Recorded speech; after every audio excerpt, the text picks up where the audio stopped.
are you? A question that seems simple, but so many of us often struggle with the answer. When you think about going for an interview and they say, tell us about yourself, so often you sit there going, well, I'm from, and I was born in, and I have 3 siblings and 2 cats and a wife and a husband and a this and a that. But oftentimes the question is really a lot deeper than that.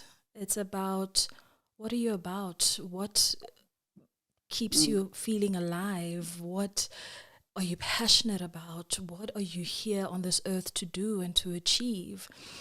And today I'm joined by a very special guest who I have been watching from the sidelines for the longest time. And I'm really, really so excited to be able to have this conversation on the Workplace Revolution with me, Sihle Polani. We're finally back after a 1-year hiatus, but here we are. So today, I'm joined by the incredible Sesethu Gqomo Seyibokwe, who has contributed immensely to the communication sector as a thought leader, an entrepreneur, a broadcaster, an academic, a champion of advocacy, and a philanthropist. Sesethu has over 15 years of experience in the communication sector. She is a seasoned strategic communication specialist with a deep passion for advocacy work. Her experience in the broadcasting space began in her teens as a shadow reporter and journalist for Jonic Communications, The Herald, in 2006, a presenter for Rhodes Music Radio and Kingfisher FM, where she currently runs the PR and communications of local broadcaster Mpuma Kapa TV. She serves as a board member of Over the Rainbow, Fruits of Democracy, and Black Management Forum Eastern Cape. The common thread in the boards she has been elected to serve in is the intent to deepen democracy, enhance social cohesion, and uplift the socio-economic state of South Africans. Now that is a mouthful, Sesethu, and that seems to be a common thread with the guests, the incredible women that I have on this podcast. Welcome to the Workplace Revolution. For having me, Sihle. And I mean, I have been following you for the longest time. So I absolutely love and resonate so much with the work you do. And I'm just so privileged to be here with you today. Thank you so, so much. So to kick us off, who are you?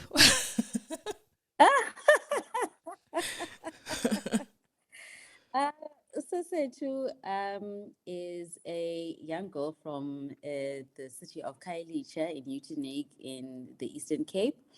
I have been basically a Port Elizabethan or a Gqeberhian, now that we have moved to Gqeberha, most of my life.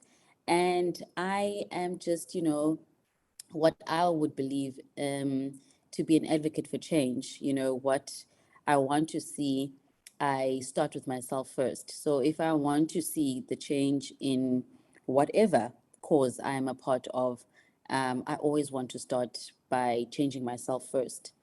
So I'd like to say that is who I am. Now, I'm always interested when I hear the word advocacy. I mean, we're hearing it more and more now,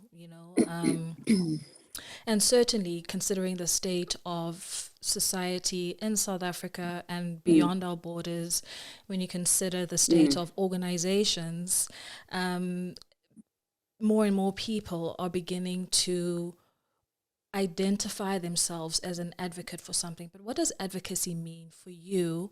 And what is it that inspired you to add that as part of your identity and your work? So, advocacy for me is to use my voice in my corner of the world in order to hold a space and to clear a path for someone who is coming behind me to have it a little bit easier. So, from my academic background, I did my BA in Media and Communications and did my honors in corporate communication at our local university. And then went on to do so many things, but then ended up in the academic space where I was lecturing communications. And what I'd found is that there was the third year project that the students had to complete. And it was from a zero rand budget, and they had to basically implement the theories that we had taught throughout the year in order for them to achieve, the outcomes. So you would find that in your white kind of events, the level and the stature of the event was just of a momentous level where it was literally almost like a carnival where there would be, full on radio stations, OB vans, and all sorts of things. And then you would go to, a predominantly Black group, and you would see that, everything was just a struggle to get together. And when we do the evaluation, because we have to then do the monitoring and evaluation after the event to say how did this happen the way it did, or what happened, or what didn't happen, or what went wrong, you would often find that, the students would say, ma'am, we really did reach out. We tried to send out the proposals. We did what we could. And this is the response we got. We got less than 20% of responses. We didn't have enough platforms to, put ourselves on. And unfortunately for us, that kind of disadvantaged us. So now, when you look as a lecturer, do you mark them down based on the fact that they did put in the effort, but the results were not yielding what they have done? Or do you just say that, you should have tried a little bit harder? So I think advocacy there was when I decided to start Sesethu Gqomo Communications, which was the PR agency, which is predominantly for Black owned professionals. We find that there's over 27% of students who are in the PR communications field that graduate, but only 3% get placed duly in a position that they deserve to be in. So you then find that a lot of the graduates will either be placed in an administrative role, or be placed in a role that's not really speaking to what they do. So when you find yourself in such a position, it makes you wonder, do I really belong in the creative industry as a Black woman? Do I really have a voice that needs to be heard? And the answer is absolutely yes. So being an advocate is to say, listen, your voice does count. It's not going to be easy.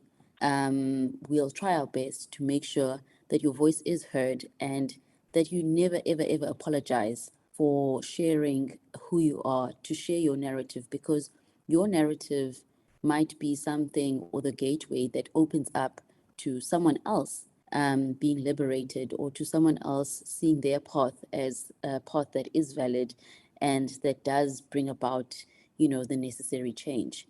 So for me, advocacy is saying, look, we are going to do this. I'm going to clear the path as best as I possibly can, but I also need you to be accountable right here behind me. And we do this and we cross over to the other side. You raise such an important point, because so often when we have the conversation, particularly within the context of South Africa, and talk about its history and the fact that, we've been a democratic country now for over 2 decades. So things somehow should magically have changed. There were these expectations that were communicated and promised to us as a country about what we can expect in terms of experience, in terms of being seen as an equal, in terms of opportunities. But that's not the experience that we're having. And particularly as a Black woman who is in business, what has that experience been like for you? Because I know, from when I was in corporate and now that I'm an entrepreneur myself, I have had firsthand experience of just how complex the hurdles and barriers can be to try and be a service provider for a corporate, regardless of your skills, regardless of your experience and your ability to deliver. But it's a lot easier for people who are fairer skinned or of another gender to be able to have access to those opportunities. Or even if you think about the value of the contracts that you might be able to secure, You come in as a Absolutely. black person and there's only a certain teeny tiny little portion that they're willing to allocate as part of their enterprise Mm. development. And then Good. a Project. white owned agency or service provider has a huge chunk of that portion. So how have you Mm. navigated being a black woman in business in a democratic South Africa? So that's actually such a brilliant question, because that, I think, for the first 2 years of business was the struggle of my life. Trying to pitch and knowing full well that even the prerequisites that have been set, they kind of automatically kind of disqualify you without even, giving you half a chance.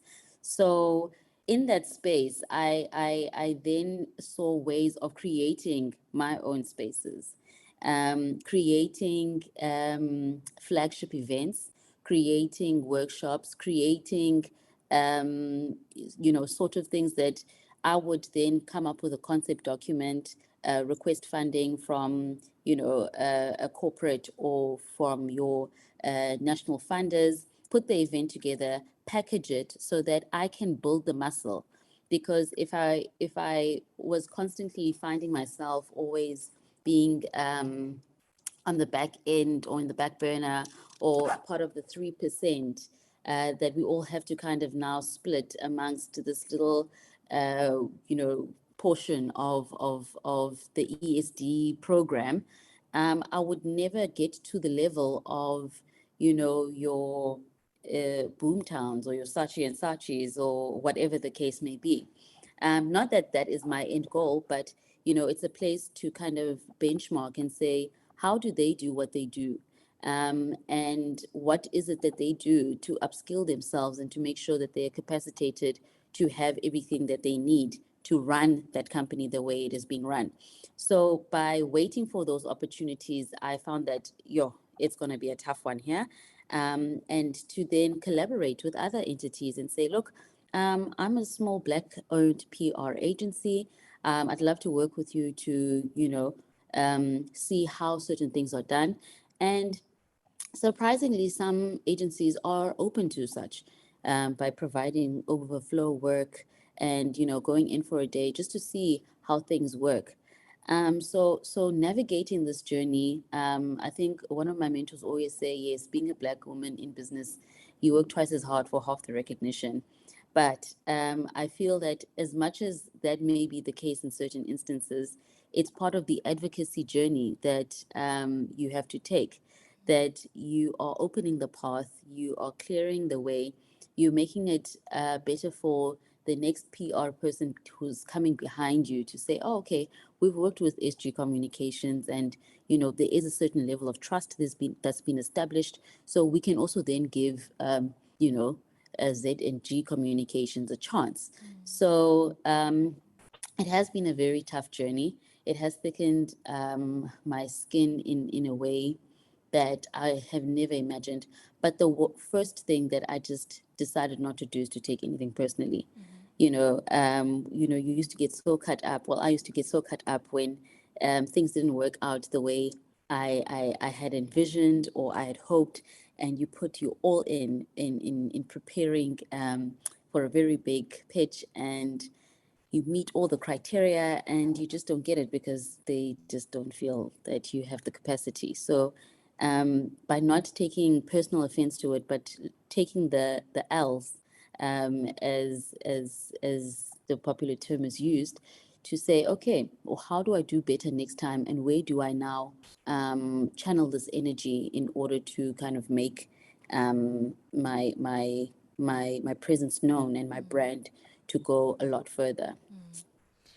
One of the things that you briefly mentioned just now, which I want to actually talk about a bit, is Mm. how often we, particularly in business, and this is an observation that I have Mm. had, where we have people who, particularly black people who are entrepreneurs, they're starting their businesses, oftentimes being the first in their family to step into Mm-hmm. the sphere of entrepreneurship.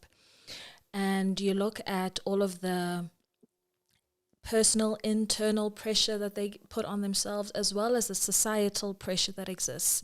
And what ends up happening is people focus a lot more on wanting to appear to be successful, Yes. and then end up losing out on opportunities to actually be successful because they struggle with being able to get to a place of humility, to be able to go to Sesethu and say, listen, I'm new to this. You've been in this. Can I learn from you? Can I observe what you're doing? So often it's difficult for people to actually go and say, you know what, I don't know what I'm doing, or I'm drowning, or I thought this was a great idea, but I honestly don't know how to go about it, because they don't want to appear to not know. There's this thing about you have to appear as though you know everything. You have the answers to everything. How were you Yeah. able to navigate being in that space where you recognized that, you know what, I need help and I'm going to go and ask for that help? I think there was a very powerful quote that I heard at a lecture that was done by Lincoln Marley, and he said, "You need to stay true to the course and the cause." So when you stay true to the course, right, you're an entrepreneur. You've been in an academic space, you've been in other agencies, you've been in different spaces, but you've never run your own business, right? So as an entrepreneur, you need to stay the course. So when you are the director or the founder, because that's the title that a lot of people want to have or to own, and say, I am the founder of XYZ and whatever, whatever, whatever. But what does that entail? What does being a founder and a director mean, especially in your first year of business when you can't afford overheads such as rental, you can't afford staff. You might not even afford to pay yourself, actually, at times.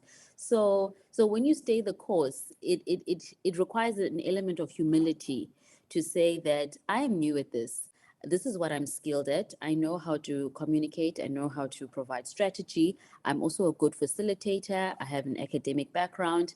But then, how do I run a day to day agency? What does that look like? What are the systems? What are the processes?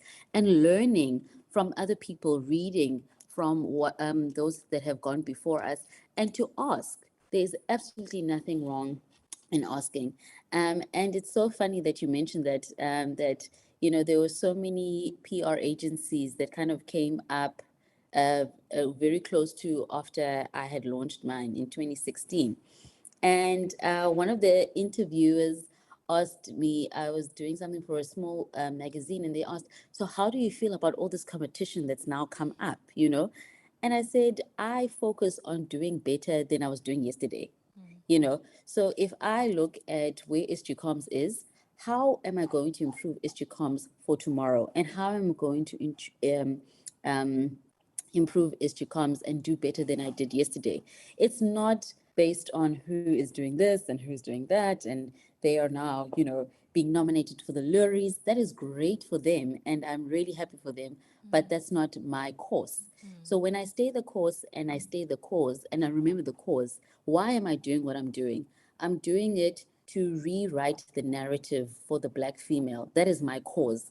To say that, guys, we're not going to be promoting these adverts or looking at these, dishwashing adverts or these big Black mamas washing the laundry outside and singing along. No one enjoys doing the laundry. Let's look at different concepts, and let's look at different ways, and let's look at different pitches of how to celebrate what it is to be a Black mom, or what it is to be a Black female, or to celebrate Black excellence.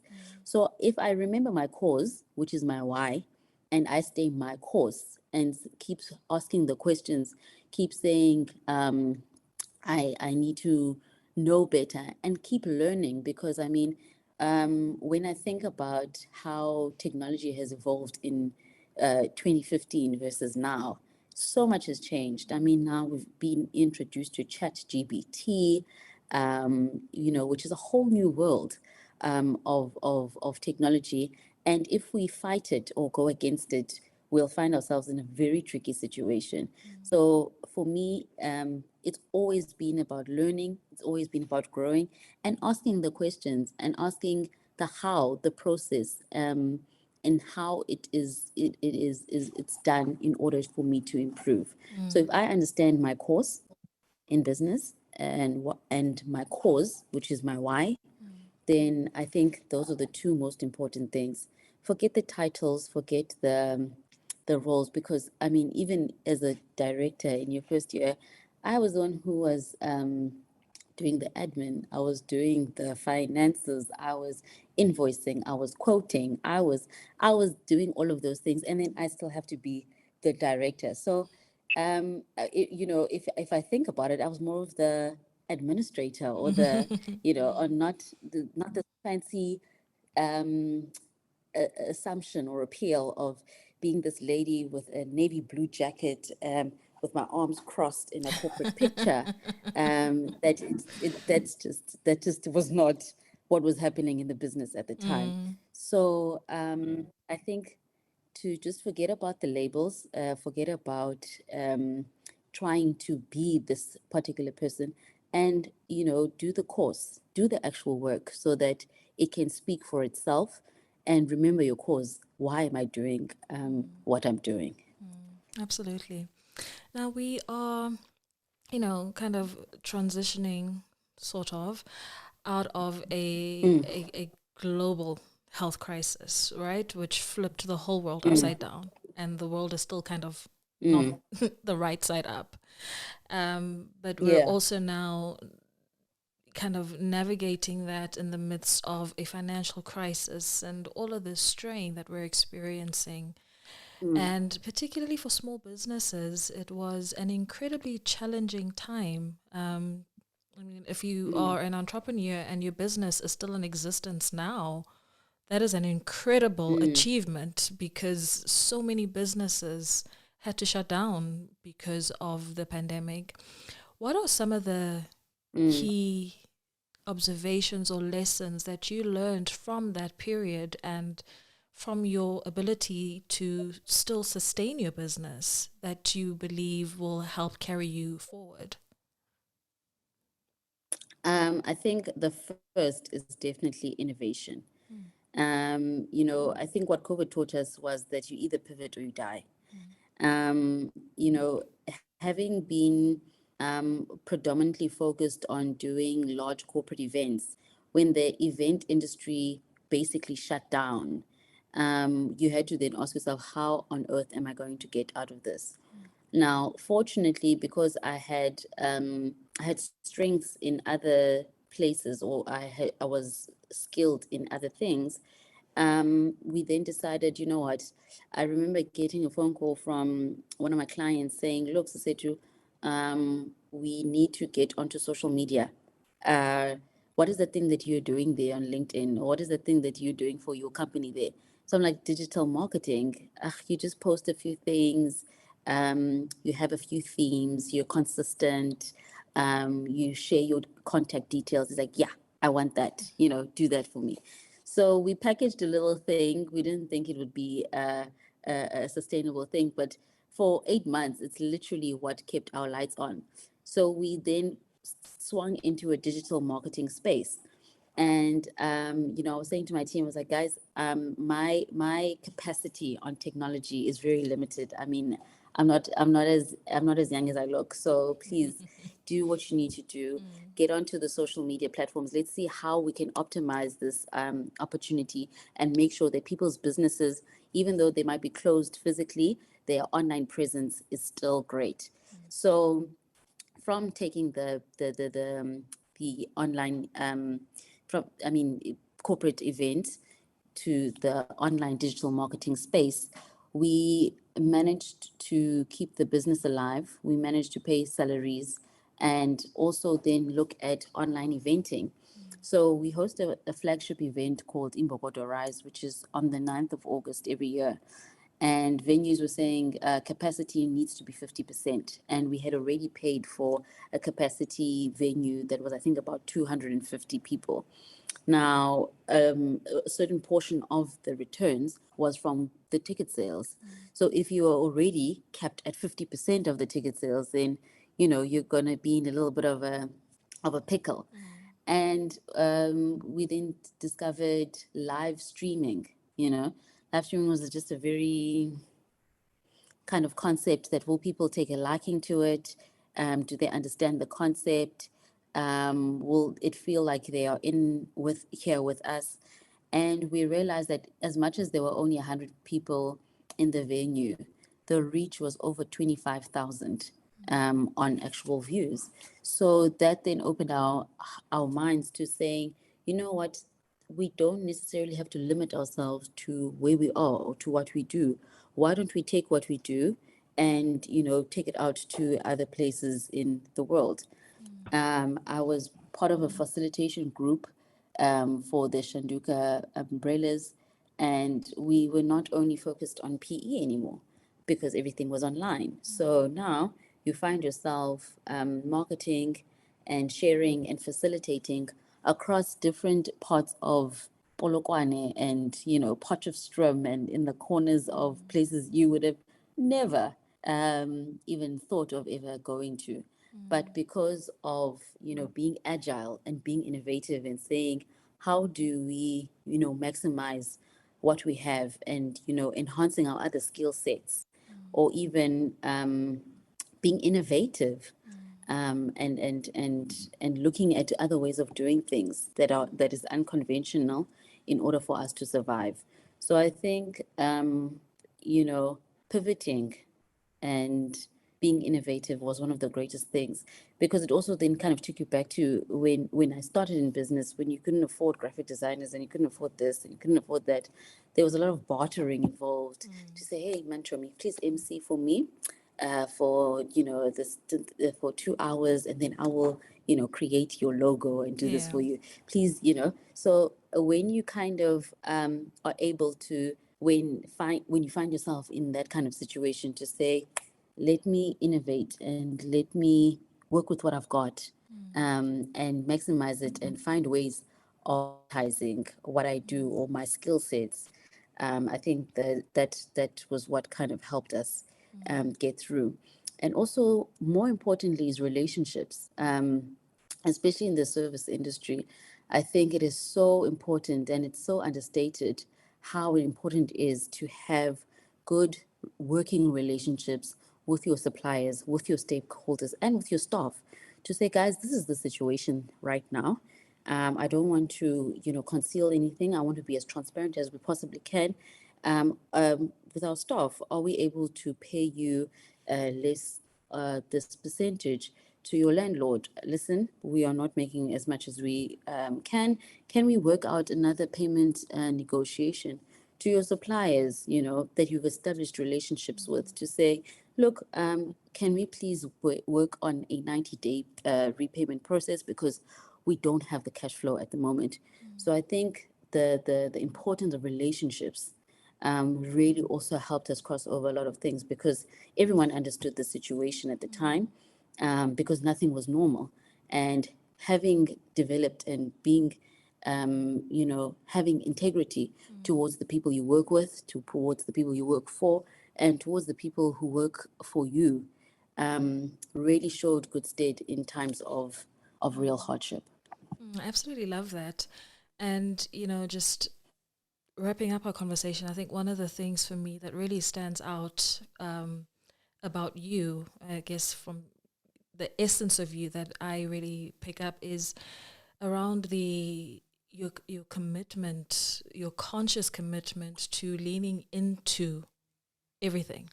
Lean into the discomfort, lean into the change, lean into the authenticity, lean into the relationships, lean into the unknown. So when asking yourself, am I a master at what I do?